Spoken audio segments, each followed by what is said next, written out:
На плацу царила привычная дисциплина, но атмосфера была напряженной. Молодой офицер, высокомерный и самоуверенный, решил публично унизить новобранку. Он смеялся и издевался над ней перед всеми, пытаясь показать свое превосходство. Девушка краснела, сжимала кулаки, но не могла ответить, вокруг стояли десятки глаз, наблюдавших за этим зрелищем. Внезапно над плацем раздался грохот винтов, и все подняли головы. На плацу приземлился черный вертолет, который прилетел с миссией, о которой никто из присутствующих даже не подозревал.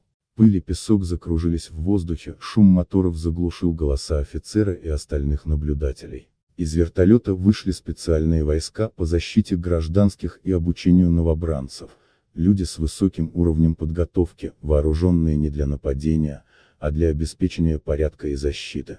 Они прибыли по сигналу, который был незаметно передан руководством лагеря, когда стало известно о насилии над девушкой. Эти бойцы действовали с точной слаженностью и полной уверенностью, демонстрируя, что зло и унижение не останутся без ответа. Все присутствующие замерли.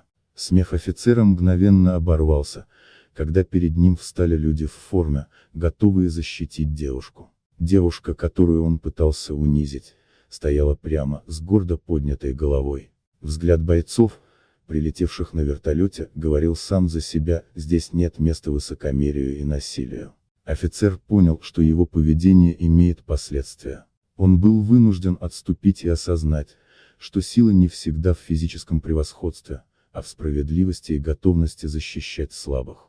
Девушка получила защиту и поддержку, о которой могла только мечтать, а весь строй новобранцев стал свидетелем настоящего урока смелости, дисциплины и человеческого достоинства. С этого дня на плацу больше никто не осмеливался издеваться над другими. В памяти всех участников осталась сцена, когда на помощь пришли настоящие защитники, люди, которые пришли не для войны, а чтобы доказать, что справедливость и сила духа важнее страха и высокомерия.